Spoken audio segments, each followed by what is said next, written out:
Hello everyone, जय हिंद। Welcome to my channel live तक जीएस।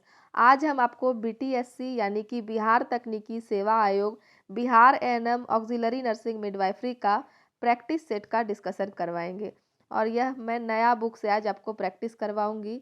यह बुक हाल फिलहाल ही मार्केट में लॉन्च किया गया है और यह आर गुप्ता द्वारा कृत है। इसमें टोटल 21 प्रैक्टिस सेट है और यह परीक्षा के नवीनतम पाठ्यक्रम के अनुसार बनाया गया है। तो आज हम पहले सेट से स्टार्ट करेंगे। यह एएनएम की परीक्षा के लिए बहुत ही महत्वपूर्ण होगा। और जैसा कि आप सबको पता है कि एएनएम की परीक्षा अगले ही महीने जनवरी में 3 पालियों में होने वाली है, 5 जनवरी को, 11 जनवरी को और 12 जनवरी को। तो समय बहुत कम बचा है, इसलिए आप लोग तैयारी में जोर शोर से लग जाइए और इस वीडियो को 2 से 4 बार देखिए, क्योंकि यह वीडियो हम एएनएम की परीक्षा को ध्यान में रखते हुए ही बनाए हैं। तो चलिए हम स्टार्ट करेंगे आपको प्रश्न नंबर 1 से। प्रैक्टिस सेट पहला का प्रश्न नंबर 1 स्टार्ट करेंगे। तो पहला प्रश्न है, किसी सचेत रोगी में नासाग्रसनी वायु मार्ग को सक्शन करते समय नर्स द्वारा रोगी को आदर्शतः किस पोजीशन में रखना चाहिए, किस स्थिति में? तो इसका उत्तर हो जाएगा option number C, semi Fowler स्थिति में रखना चाहिए।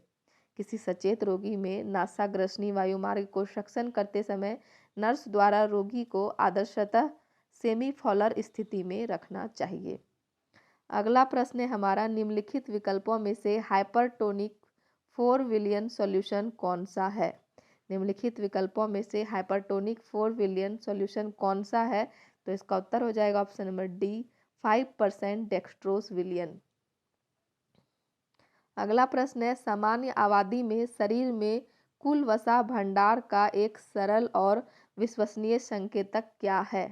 तो इसका उत्तर हो जाएगा option number C, body mass index. BMI जो हमारा होता है, यह विश्वसनीय संकेतक है। सामान्य आबादी में शरीर में कुल वसा भंडार का एक सरल और विश्वसनीय संकेतक क्या है? BMI, body mass index. अगला प्रश्न है, वृक्क नालिका या आंत से ग्लूकोज का पुनः अवशोषण किसका एक विशिष्ट उदाहरण है? वृक्क नालिका या आंत से ग्लूकोज का पुनः अवशोषण किसका एक विशिष्ट उदाहरण है? तो इसका उत्तर हो जाएगा ऑप्शन नंबर बी, द्वितीय सक्रिय परिवहन का उदाहरण है। अगला प्रश्न देखेंगे, निम्नलिखित रक्त कोशिकाओं में से सबसे बड़ी कौन सी है? निम्नलिखित रक्त कोशिकाओं में से सबसे बड़ी कौन सी है? तो इसका उत्तर हो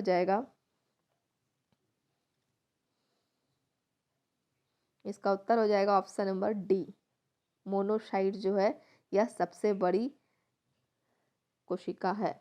सबसे बड़ी रक्त कोशिका कौन सा है? मोनोसाइट। ऑप्शन नंबर डी इसका सही उत्तर हो जाएगा। अगला प्रश्न है, शरीर की सबसे लंबी पेशी कौन सी है? शरीर की सबसे लंबी पेशी कौन सी है? तो इसका उत्तर हो जाएगा option number B, sartorius. Sartorius जो है यह शरीर की सबसे लंबी पेशी है। अगला प्रश्न है, श्वेत कोशिकाओं और उनके पूर्ववर्तियों के असामान्य प्रसार के परिणाम स्वरूप परिधीय रक्त में असामान्य और परिपक्व अपरिपक्व कोशिकाओं को उपस्थिति को क्या कहा जाता है? श्वेत कोशिकाओं और उनके पूर्ववर्तियों के असामान्य प्रसार के परिणाम स्वरूप परिधीय रक्त में असामान्य और अपरिपक्व कोशिकाओं की उपस्थिति को क्या कहा जाता है? तो इसका उत्तर हो जाएगा ऑप्शन नंबर ए, श्वेत रक्तता कहा जाता है। अगला प्रश्न है, पहली मणिबंध करप संधि। पहली मणिबंध करप संधि, इसको हम लोग इंग्लिश में बोलेंगे कार्पोमेटाकार्पला ज्वाइंट। कार्पोमेटाकार्पला ज्वाइंट निम्नलिखित में से किसका एक उदाहरण है? तो इसका उत्तर हो जाएगा ऑप्शन नंबर सी, परियान संधि का उदाहरण है। अगला प्रश्न है, कौन सी मांसपेशी परिधीय हृदय कहलाती है? तो इसका उत्तर हो जाएगा ऑप्शन नंबर ए, पिंडली। पिंडली मांसपेशी जो है यह परिधीय हृदय कहलाती है। अगला प्रश्न है, मोनरो का अंतरानिलय रंध्र, इसको हम लोग इंट्रावेंट्रिकुलर फोरामेन भी बोलते हैं। तो मोनरो का अंतरानिलय रंध्र के बीच संचार होता है, किसका संचार हो जाएगा? तो इसका उत्तर हो जाएगा ऑप्शन नंबर सी, पार्श्व निलय और तृतीय निलय का संचार होता है। आगे देखेंगे, RH असंगति के कारण नवजात के हेमोलिटिक रोग का पता लगाने के लिए निम्नलिखित में से किस नैदानिक परीक्षण का उपयोग किया जाता है? तो इसका उत्तर हो जाएगा option number B, direct Coombs परीक्षण। RH असंगति के कारण नवजात के हेमोलिटिक रोग का पता लगाने के लिए निम्नलिखित में से डायरेक्ट कॉम्स परीक्षण का उपयोग किया जाता है। ऑप्शन नंबर 2 इसका सही उत्तर होगा। अगला प्रश्न है, जापानी मस्तिष्क शोध किस जीनस के कारण होता है? जापानी जो मस्तिष्क शोध है यह किस जीनस के कारण होता है? तो इसका उत्तर हो जाएगा option number B, flavi virus के कारण होता है। अगला प्रश्न है, अंतरकोशिका द्रव्य समावेशन निकायों के रूप में नेग्री निकायों की उपस्थिति किसका सूचक है? नेग्री निकायों जो है इसकी उपस्थिति किसका सूचक हो जाएगा? तो इसका उत्तर है ऑप्शन नंबर ए, जलांतक जो है इसका सूचक है। अगला प्रश्न है, स्पाइनल एनेस्थेसिया के बाद सबसे आम प्रभाव क्या है? स्पाइनल एनेस्थेसिया के बाद सबसे आम प्रभाव कौन सा होगा? तो इसका उत्तर हो जाएगा ऑप्शन नंबर सी, सिर दर्द जो है इसका सबसे आम प्रभाव होगा। अगला प्रश्न है, मध्यम से अधिक स्राव वाले ताजे घावों के मामलों में अधिमानतः उपयोग की जाने वाली घाव ड्रेसिंग का प्रकार क्या है? तो इसका उत्तर हो जाएगा ऑप्शन नंबर सी, फॉर्म है। अगला प्रश्न हो जाएगा, अति पोटेशियम रक्तता के प्रबंधन के दौरान स्टाफ नर्स द्वारा किए गए उपायों में से कौन सा उपचार उपाय पोटेशियम को ECF से ICF में भेजता है? तो इसका उत्तर हो जाएगा ऑप्शन नंबर सी, और हमारा सी ऑप्शन है 4 नियमित इंसुलिन और बीटा एड्रेनलिन स्रावी प्रचालक का संयोजन। ऑप्शन नंबर सी इसका सही उत्तर हो जाएगा। अगला प्रश्न है, गुएडेल के वर्गीकरण के आधार पर सामान्य संज्ञाहरण एनेस्थेसिया का चरण 2 क्या है? तो इसका उत्तर हो जाएगा ऑप्शन नंबर बी, उत्साह का चरण। अगला प्रश्न है, घाव की ड्रेसिंग का वह प्रकार कौन सा है जिसका उपयोग लगभग किसी भी प्रकार के घाव को साफ करने, पैक करने और ढकने के लिए किया जा सकता है? तो इसका उत्तर हो जाएगा ऑप्शन नंबर ए, गॉज का उपयोग किया जाता है।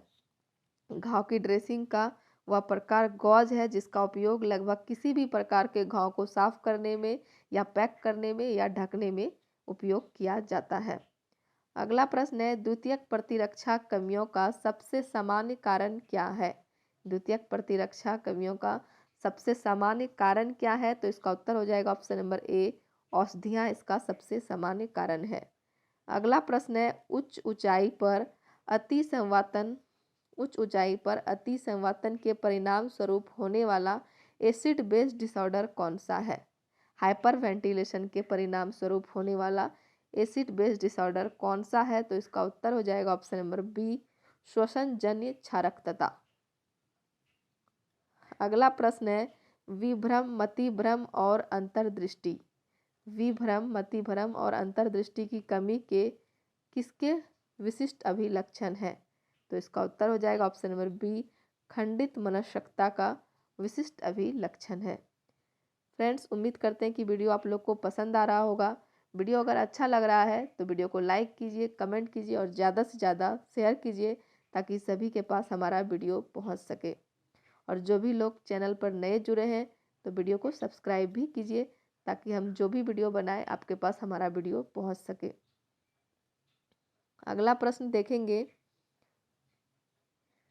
यदि एक 20 वर्षीय महिला को रजोरोध, एमिनोरिया, वजन में काफ़ी कमी, उच्च कैलोरी भोजन नहीं लेने के साथ शारीरिक आकृति में विकृति है तो उसके पीड़ित होने का सबसे अधिक संभावना क्या होगा? तो इसका उत्तर हो जाएगा ऑप्शन नंबर ए, अरोचकता तंत्रिकांश इसका अधिक संभावना होगा।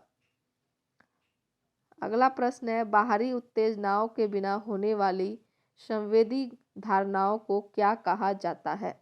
बाहरी उत्तेजनाओं के बिना होने वाली संवेदी धारणाओं को क्या कहा जाता है? तो इसका उत्तर हो जाएगा ऑप्शन नंबर बी, मतिभ्रम कहा जाता है। अगला प्रश्न है, अंडोत्सर्ग के बाद अंडाणु का जीवन काल कितने घंटे तक का होता है? तो इसका उत्तर है ऑप्शन नंबर बी, 12 से 24 घंटे तक का होता है। अंडोत्सर्ग के बाद अंडाणु का जीवन काल 12 से 24 घंटे तक का होता है। अगला प्रश्न है, अवधि के दौरान उल्वीय तरल एमनियोटिक फ्लूइड जो है इसकी सामान्य मात्रा कितनी होती है? अवधि के दौरान उल्वीय तरल एमनियोटिक फ्लूइड की सामान्य मात्रा कितनी होती है? तो इसका उत्तर हो जाएगा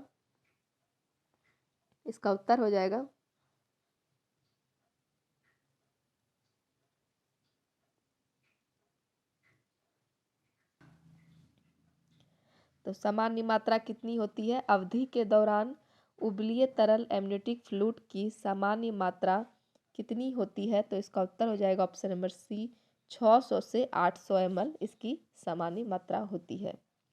अगला प्रश्न देखेंगे, निगेल सूत्र का उपयोग किसका पूर्वानुमान करने के लिए किया जाता है?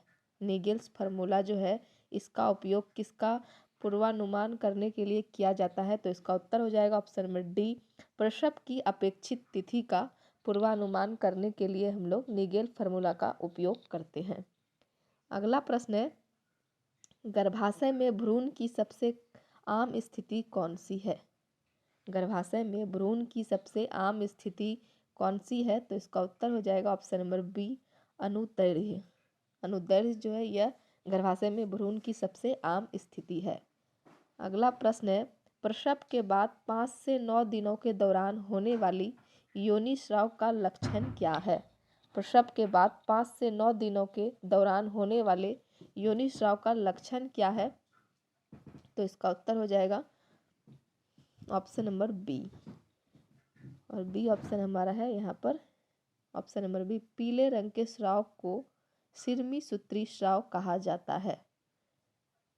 प्रसव के बाद 5 से 9 दिनों के दौरान होने वाले योनि स्राव का लक्षण है पीले रंग के स्राव को सिरमी सूत्री स्राव कहा जाता है। ऑप्शन नंबर बी इसका सही उत्तर होगा। अगला प्रश्न है, गर्भपात का एक नैदानिक प्रकार जहां परिवर्तन ऐसी स्थिति में पहुंच जाता है जहां गर्भावस्था को जारी रखना असंभव होता है, उसे क्या कहा जाता है? तो इसका उत्तर हो जाएगा ऑप्शन नंबर ए, अपरिहार्य गर्भपात। उसे क्या कहेंगे? अपरिहार्य गर्भपात। अगला प्रश्न है, गर्भावस्था काल के दूसरे आधे भाग में योनि से दर्द रहित और प्रत्यावर्ती रक्तस्राव अधिकतर किसके कारण होता है? तो इसका उत्तर हो जाएगा option number A, placenta praevia के कारण होता है। अगला प्रश्न है, महिला बाह्य जननांग की संरचना जो पुरुष में वृषण कोष के साथ समजात होती है वह क्या होती है? तो इसका उत्तर हो जाएगा ऑप्शन नंबर बी, वह बृहद भगोष्ठ होती है। अगला प्रश्न है, 30 दिनों के रजो चक्र वाली महिला में अंडोत्सर्ग का सबसे संभावित दिन कौन सा है? 30 दिनों के रजो चक्र वाली महिला में अंडोत्सर्ग का सबसे संभावित दिन कौन सा है? तो इसका उत्तर हो जाएगा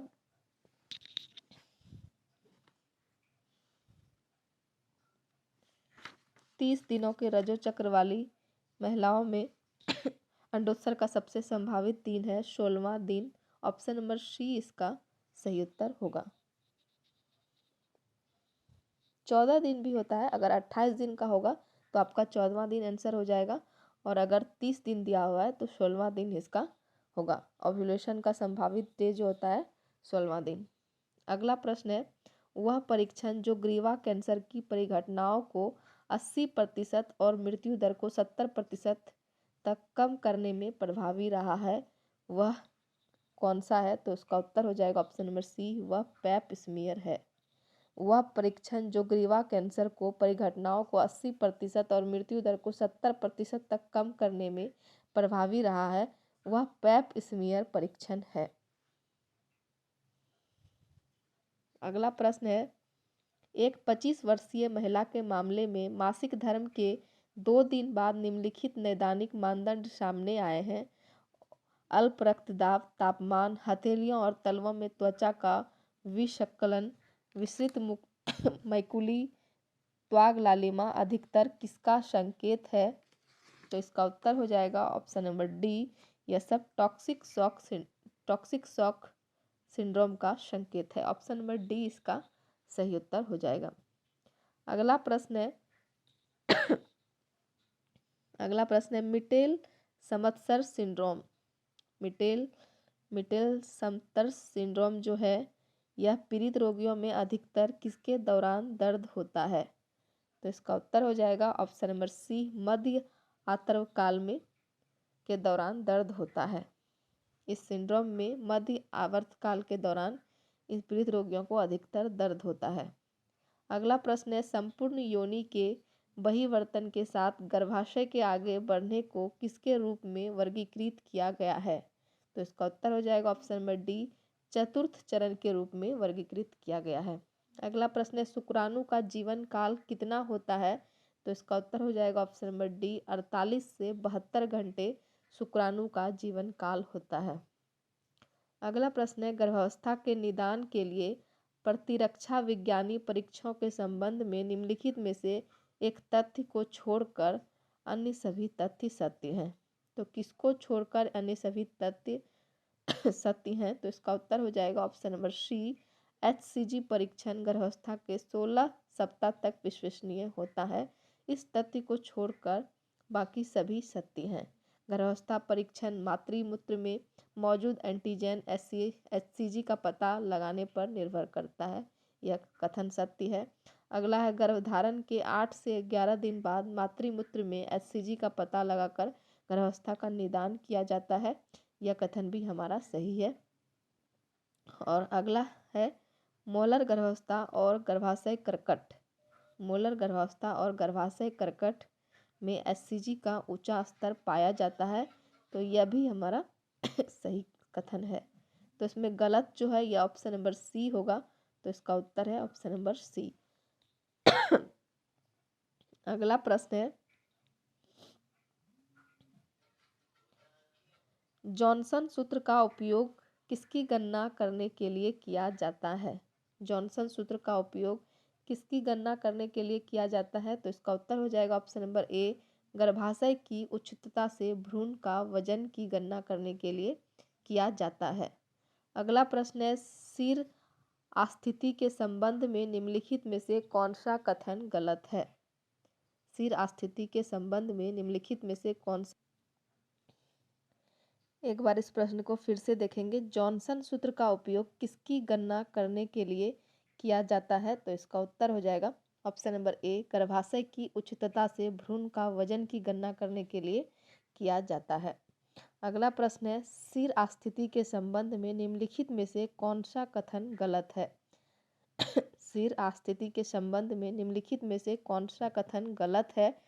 तो इसका उत्तर हो जाएगा ऑप्शन नंबर बी, भ्रूण के सिर के पार्श्व पहलुओं को स्पर्श करते समय उंगलियों का अभिसरण इंगित करता है कि सिर पूरी तरह से आस्थित है। तो हमारा यह कथन गलत है। और ऐसा कहा जाता है कि सिर तब तक आस्थित रहता है जब तक सबसे बड़ा क्षैतिज तल द्विपार्श्व पेल्विक ब्रिम के तल को पार कर जाता है। यह सही है। अधिकांश मामलों में आस्थिति गर्भावस्था के 38 से 42 सप्ताह के बीच होती है। यह भी हमारा सही है। सिफेलोपेल्विक असमानता संलग्न होने में विफलता का एक सामान्य कारण है। यह भी सही है। तो गलत है इसमें हमारा ऑप्शन नंबर बी जो है यह हमारा कथन गलत है। आगे देखेंगे तो इसमें गलत कथन हो जाएगा ऑप्शन नंबर हमारा बी जो है यह गलत कथन हो जाएगा। अगला प्रश्न देखेंगे प्रसव का दूसरा चरण किसके साथ समाप्त होता है? प्रसव का दूसरा चरण किसके साथ समाप्त होता है? तो इसका उत्तर हो जाएगा ऑप्शन नंबर सी, भ्रूण का निष्कासन के साथ प्रसव का दूसरा चरण समाप्त होता है। अगला प्रश्न है प्रसव के दौरान होने वाले परिवर्तनों में निम्न में से किसे छोड़कर शेष सभी परिवर्तन शामिल हैं? प्रसव के दौरान होने वाले परिवर्तनों में से निम्न में से किसे छोड़कर सभी परिवर्तन शामिल हैं? तो इसका उत्तर हो जाएगा ऑप्शन नंबर सी, गर्भाशय ग्रीवा का बाहरी भाग 6 सप्ताह में वापस अप्रसवावस्था में आ जाता है।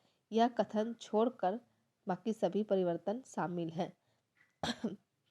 दूसरे सप्ताह के अंत तक गर्भाशय एक श्रेणीय अंग बन जाता है। ऐसा ही है। अंतर अंतर गर्भाशय काल का प्रजनन 7वें दिन से शुरू होता है और 16वें दिन तक पूरी तरह से प्रत्यावित हो जाता है, यह भी सही है। और 6 सप्ताह के अंत में गर्भाशय का आकार लगभग गैर गर्भवती अवस्था के समान में हो जाता है, यह भी सही है। तो ऑप्शन नंबर सी जो है, इसको छोड़कर बाकी सभी परिवर्तन शामिल हैं। अगला प्रश्न देखेंगे, ऐसे जीवों से संक्रमण जो आमतौर पर अहानिकार होते हैं, लेकिन जब शरीर की प्रतिरक्षा सुरक्षा कमजोर हो जाती है तो रोगजनक बन जाते हैं, उन्हें क्या कहा जाता है? तो इसका उत्तर हो जाएगा ऑप्शन नंबर सी, अवसरवादी संक्रमण। उन्हें क्या कहा जाता है? अवसरवादी संक्रमण। ऐसे जीवों से संक्रमण जो आमतौर पर अहानिकारक होते हैं, लेकिन जब शरीर की प्रतिरक्षा सुरक्षा कमजोर हो जाती है तो रोगजनक बन जाते हैं, तो उन्हें अवसरवादी संक्रमण कहा जाता है। ऑप्शन नंबर सी इसका सही उत्तर हो जाएगा। अगला प्रश्न है, बीमारी और कारण के बीच संबद्धता सामर्थ्य क्या होती है? तो इसका उत्तर है ऑप्शन नंबर डी, व्यापकता होती है। बीमारी और कारण के बीच संबद्धता सामर्थ्य व्यापकता होती है। ऑप्शन नंबर डी इसका सही उत्तर होगा। अगला प्रश्न है, व्यक्तिगत गरिमा और आत्मविश्वास के पुनर्स्थापन को क्या कहा जाता है? व्यक्तिगत गरिमा और आत्मविश्वास के पुनर्स्थापन को क्या कहा जाता है? तो इसका उत्तर हो जाएगा ऑप्शन नंबर डी, मनोवैज्ञानिक पुनर्वास कहा जाता है। अगला प्रश्न देखेंगे, यदि नर्सिंग क्रिया किसी रोग की प्रगति को उसकी प्रारंभिक अवस्था में ही पकड़ लेती है और जटिलताओं को रोक देती है तो इसे क्या कहा जाता है? तो इसका उत्तर हो जाएगा ऑप्शन नंबर बी, इसे द्वितीयक निवारण कहा जाता है। अगला प्रश्न है, महामारी विज्ञान त्रय इपिडियोमोलॉजिकल ट्रेड जो है, इसमें निम्नलिखित में से किस एक को छोड़कर अन्य सभी को शामिल किया गया है? तो इसका उत्तर है ऑप्शन नंबर ए, रोग को छोड़कर बाकी अन्य सभी को शामिल किया गया है। कारक, मेजबान और वातावरण तीनों को शामिल किया गया है महामारी विज्ञान के त्रय में।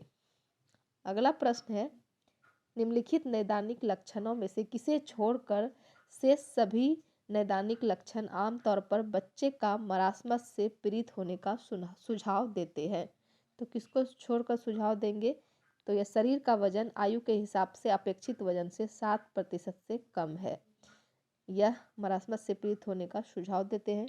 नितंब और जांघ के अंदरूनी हिस्सों पर त्वचा की सुस्पष्ट शिथिल तह होना, यह भी देते हैं। अगला है, सोफ ओडिमा निचले छोरों से शुरू होती है और बाद में ऊपरी अंगों और चेहरों पर भी आ जाती है, तो इसका उत्तर हो जाएगा यही ऑप्शन नंबर सी जो है इसका सही उत्तर हो जाएगा।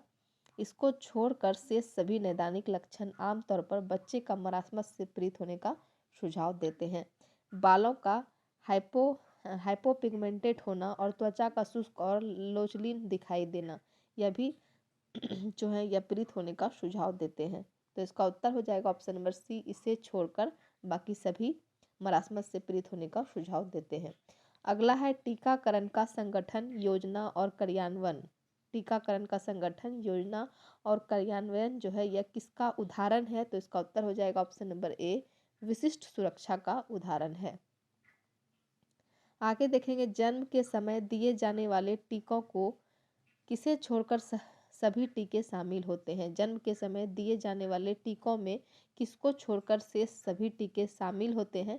तो इसका उत्तर हो जाएगा ऑप्शन नंबर ए, डीपीटी को छोड़कर शेष सभी टीके शामिल होते हैं। बीसीजी, ओपीवी और हेपेटाइटिस बी, यह तीनों जन्म के समय शामिल होते हैं।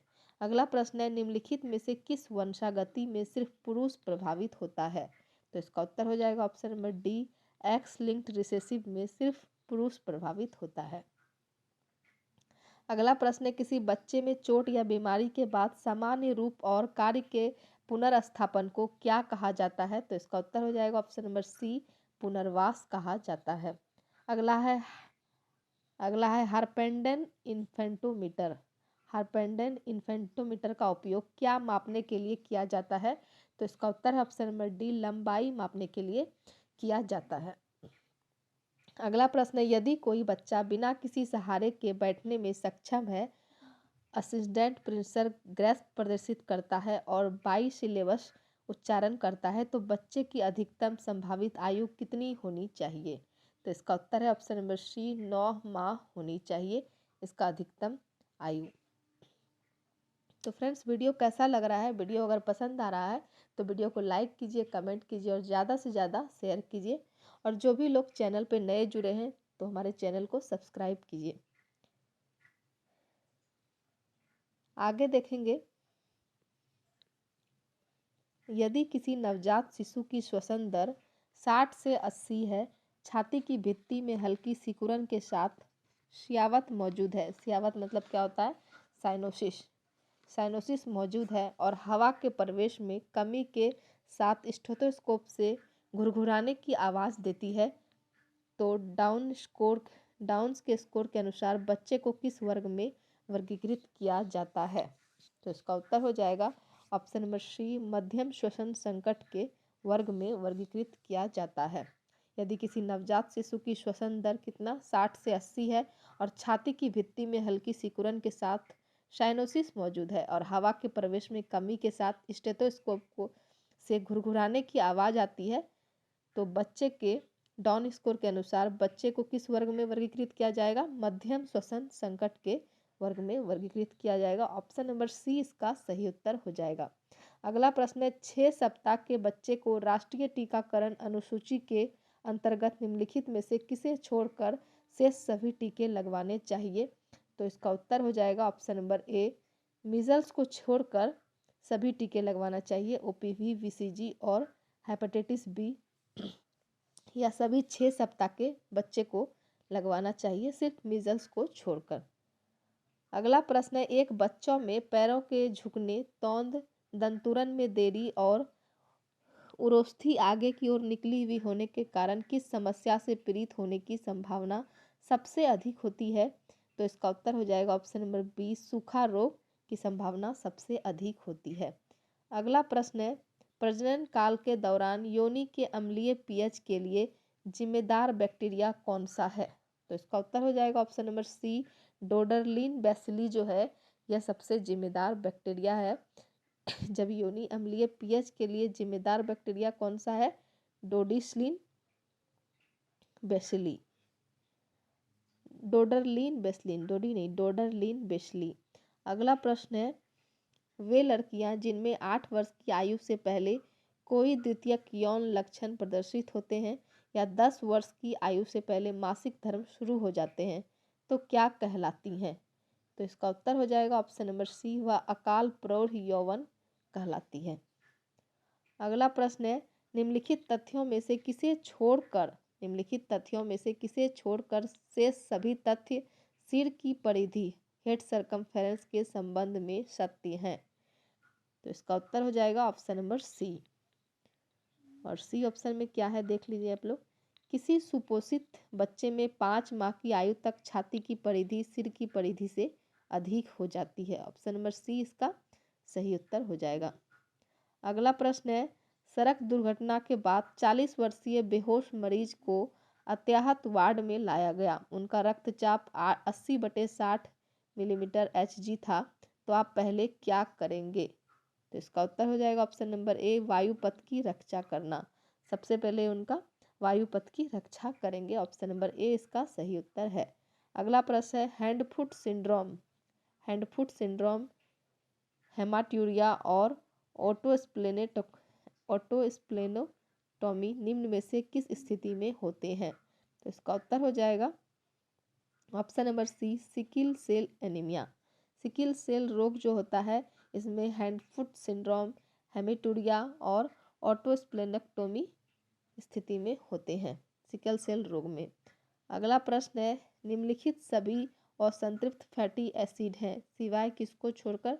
तो इसका उत्तर हो जाएगा option number D, palmitic acid को छोड़कर बाकी सभी ओलिक एसिड, लिनोलिक एसिड और अल्फा लिनोलिक एसिड तीनों असंतृप्त फैटी एसिड हैं। अगला प्रश्न है, वह प्रक्रिया जिसके द्वारा परिपक्व डिंबकूप के टूटने के बाद माध्यमिक डिंबाणुजनन कोशिका को अंडाशय से बाहर निकाला जाता है उसे क्या कहा जाता है? तो इसका उत्तर हो जाएगा ऑप्शन नंबर सी, उसे ओवुलेशन कहा जाता है। आगे देखेंगे एम्नियोटिक द्रव्य सूचकांक की सामान्य सीमा कितनी होती है, तो इसका उत्तर हो जाएगा ऑप्शन नंबर डी, 5 सेमी से 25 सेमी इसकी सामान्य सीमा होती है।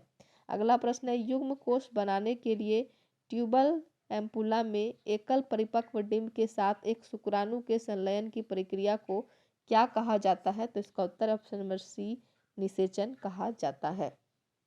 अगला प्रश्न है हाइपरथायराइडिज्म। हाइपरथायराइडिज्म के उपचार हेतु उपयोग की जाने वाली प्रमुख दवाओं में सभी शामिल है सिवाय उसको छोड़कर, तो इसका उत्तर ऑप्शन नंबर सी, मेथाडोन को छोड़कर। हाइपरथायराइडिज्म के उपचार हेतु उपयोग की जाने वाली प्रमुख दवाओं में सभी शामिल है सिवाय मेथाडोन को छोड़कर। कौन कौन शामिल है? आयोडाइड, मेथिमाजोल और प्रोप्रिलिथाउर्सिल। तो यह तीनों को छोड़कर मेथाडोन जो है यह प्रमुख दवाओं में मतलब यह सभी शामिल है सिवाय मेथाडोन को छोड़कर।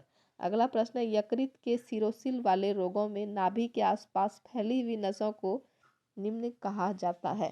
फैली हुई नसों को क्या कहा जाता है? तो कैपुट मेडुसा कहा जाता है। ऑप्शन नंबर सी इसका सही उत्तर होगा। अगला प्रश्न है नॉन ओपियोड एनाल्जेसिक्स का उदाहरण क्या है, तो इसका उत्तर हो जाएगा option number A, acetaminophen. Acetaminophen जो है यह नॉन ओपियोड एनाल्जेसिक्स का उदाहरण है। अगला प्रश्न है रेशेदार उत्तक के बैंड जो जोड़ों में हड्डियों को जोड़ते हैं और गतिशीलता के दौरान स्थिरता प्रदान करते हैं वह क्या है, तो इसका उत्तर ऑप्शन नंबर सी, स्नायु बंधन है। ऑप्शन नंबर सी इसका सही उत्तर होगा। अगला प्रश्न है हेपेटाइटिस ए निम्नलिखित सभी मार्गों से प्रेषित होता है सिवाय किसका? हेपेटाइटिस ए जो है यह निम्नलिखित सभी मार्गों से प्रेषित होता है सिवाय बूंद नाभिक को छोड़कर। हेपेटाइटिस ए जो है यह सभी मार्गों से प्रेषित होता है, मल मौखिक मार्ग, पैरा एंट्रल मार्ग और यौन संचरण मार्ग, सिवाय बूंद नाभिक को छोड़कर। अगला प्रश्न है वर्षों की औसत संख्या जो आबादी में जीवित पैदा हुए लोगों द्वारा जिए जाएंगे यदि वर्तमान आयु विशिष्ट मृत्यु दर बनी रहती है तो उसे क्या कहा जाता है, तो इसका उत्तर हो जाएगा ऑप्शन नंबर बी, उसे जीवन की उम्मीद कहा जाता है। ऑप्शन नंबर बी इसका सही उत्तर होगा। अगला प्रश्न है कुष्ठ रोग को निम्न रूप में भी जाना जाता है। कुष्ठ रोग को किसके रूप में जाना जाता है, तो इसका उत्तर ऑप्शन नंबर सी, हैंसन रोग के नाम से कुष्ठ रोग को जाना जाता है। अगला प्रश्न चेचक का कारक जीव है। चेचक का कारक कौन सा जीव है, तो इसका उत्तर हो जाएगा option number B, variola virus जो है यह चेचक का कारक जीव है। अगला प्रश्न है मैग्नीशियम विषाक्तता का उपचार करने के लिए प्रतिकारक क्या है? मैग्नीशियम विषाक्तता का उपचार करने के लिए प्रतिकारक क्या है, तो इसका उत्तर है option number B, calcium gluconate. Magnesium विषाक्तता का उपचार करने के लिए प्रतिकारक कैल्शियम ग्लूकोनेट है। ऑप्शन नंबर बी इसका सही उत्तर हो जाएगा। और अगला प्रश्न है एनाफिलैक्सिस के इलाज के लिए निम्नलिखित में से कौन सी दवा दी जाएगी, तो इसका उत्तर हो जाएगा ऑप्शन नंबर डी, एपिनेफ्रिन दी जाएगी। अगला प्रश्न है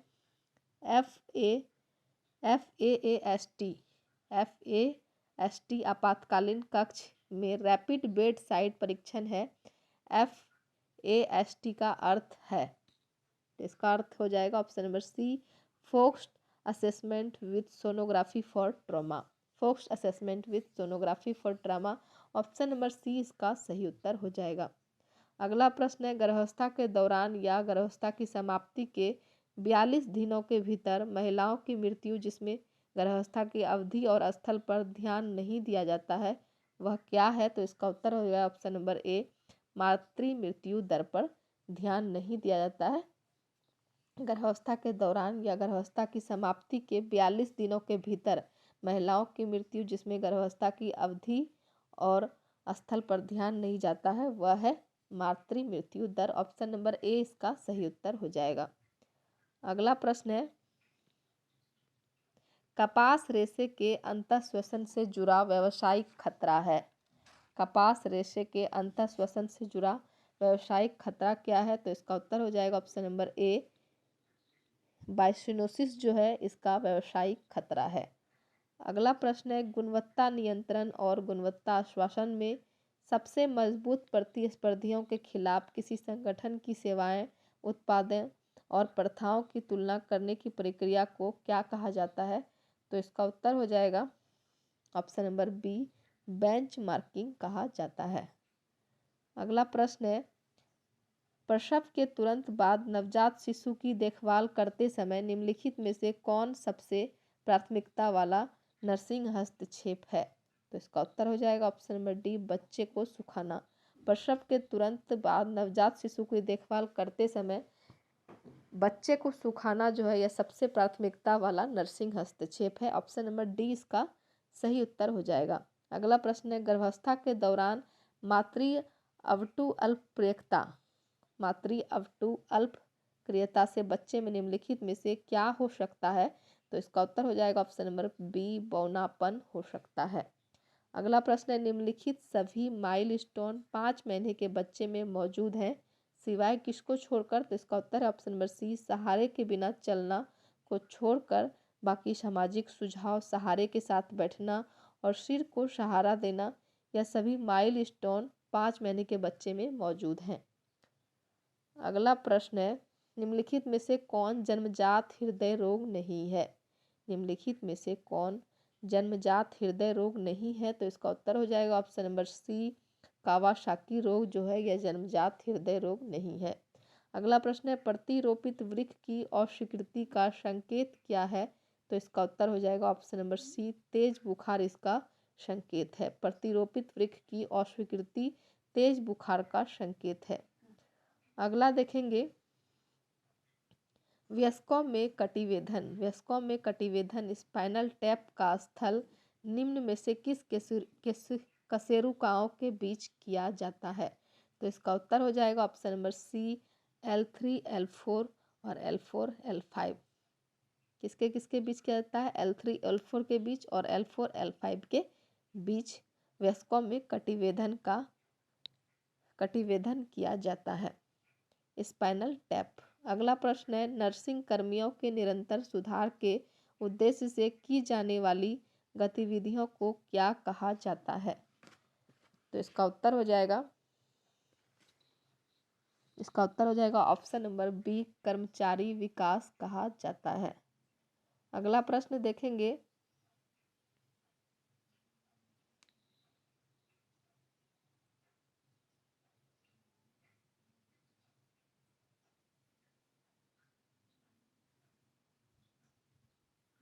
अगला है, प्रारंभिक अवस्था में रोग की प्रगति को रोकने के लिए किए गए कार्यों को क्या कहा जाता है? तो इसका उत्तर हो जाएगा ऑप्शन नंबर बी, माध्यमिक रोकथाम कहा जाता है।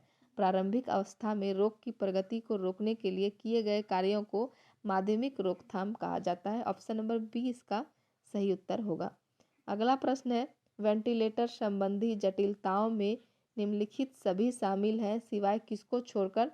तो इसका उत्तर हो जाएगा ऑप्शन नंबर सी, मानसिक मंदता को छोड़कर बाकी वायुपुरी दरिया, बढ़ा हुआ इंट्राकरोटी दबाव और लकवाग्रस्त अंतरावरोध, यह तीनों को जो है वेंटिलेटर संबंधी जटिलताएं हैं, लेकिन मानसिक मंदता जो है इसे छोड़कर। अगला प्रश्न है, एक वेंटिलेटर जो हवा और प्रीसेट ऑक्सीजन की पूर्व निर्धारित निरंतर मात्रा प्रदान करता है उसे क्या कहा जाता है? तो इसका उत्तर हो जाएगा ऑप्शन नंबर सी, मात्रा चक्रित वेंटिलेटर कहा जाता है। अगला प्रश्न है, एलिसा का पूरा नाम क्या है?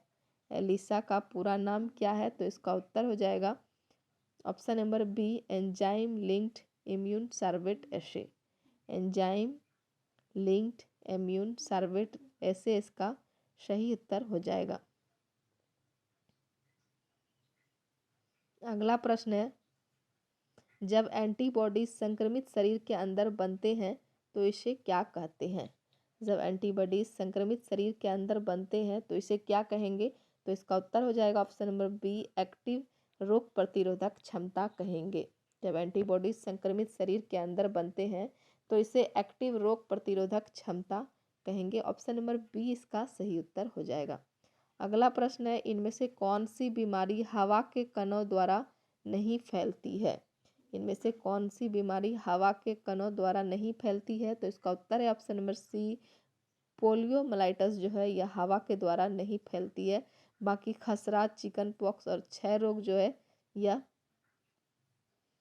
हवा के द्वारा फैलती है। अगला प्रश्न है, पानी के उबालने से सभी जीवाणु मर जाते हैं केवल एक को छोड़कर। पानी के उबालने से सभी जीवाणु मर जाते हैं केवल किसको छोड़कर? तो इसका उत्तर है ऑप्शन नंबर डी, स्पोर्स को छोड़कर पानी के उबालने से फंजाई, प्रोटोजोआ और बैक्टीरिया सभी जीवाणु मर जाते हैं। अगला प्रश्न है, मरीज को अस्पताल में रहते हुए अस्पताल से होने वाला संक्रमण क्या कहलाता है? तो इसका उत्तर हो जाएगा ऑप्शन नंबर बी, नोजोक्रोमियल संक्रमण कहलाता है। मरीज को अस्पताल में रहते हुए अस्पताल से होने वाला संक्रमण नोजोक्रोमियल संक्रमण कहलाता है। अगला प्रश्न देखेंगे, जीन पियाजे की थ्योरी किस सिद्धांत पर आधारित है? जीन पियाजे की थ्योरी जो है यह किस सिद्धांत पर आधारित है? तो इसका उत्तर हो जाएगा ऑप्शन नंबर डी, संज्ञानात्मक विकास पर आधारित है। किस पर? संज्ञानात्मक विकास पर जीन पियाजे की थ्योरी सिद्धांत आधारित है। अगला है, classical conditioning. Classical conditioning theory सीखने का प्रतिपादन किया है। किसने प्रतिपादन किया है? तो इसका उत्तर है option number B, Ivan Pavlov ने क्लासिकल कंडीशनिंग थ्योरी सीखने का प्रतिपादन किया है। अगला प्रश्न है, व्यक्तित्व पर्सनालिटी मुख्य तौर पर प्रभावित होता है। पर्सनालिटी जो है यह मुख्य तौर पर प्रभावित किससे होता है? तो इसका उत्तर है ऑप्शन नंबर सी, सामाजिक क्रियाकलापों से प्रभावित होता है। अगला प्रश्न है, मौखिक बातचीत या शारीरिक हमले या दोनों के द्वारा क्रोधी बर्ताव की अभिव्यक्ति या प्रदर्शन क्या कहलाता है? तो इसका उत्तर हो जाएगा ऑप्शन नंबर सी, आक्रामकता कहलाता है। आक्रामकता कहलाता है। मौखिक बातचीत या शारीरिक हमले या दोनों के द्वारा क्रोधी बर्ताव की अभिव्यक्ति जो है या प्रदर्शन आक्रामकता कहलाता है। आक्रामकता। अगला प्रश्न है, LADDIR प्रारूप किसके बारे में बताता है? तो इसका उत्तर हो जाएगा ऑप्शन नंबर ए, सुनने की कला के बारे में बताता है। LADDIR प्रारूप सुनने की कला के बारे में बताता है। तो यह हमारा अंतिम प्रश्न था और सेट नंबर 1 जो है यह समाप्त हुआ। तो वीडियो को समाप्त करते हैं। उम्मीद करते हैं कि वीडियो आप लोग को पसंद आया होगा।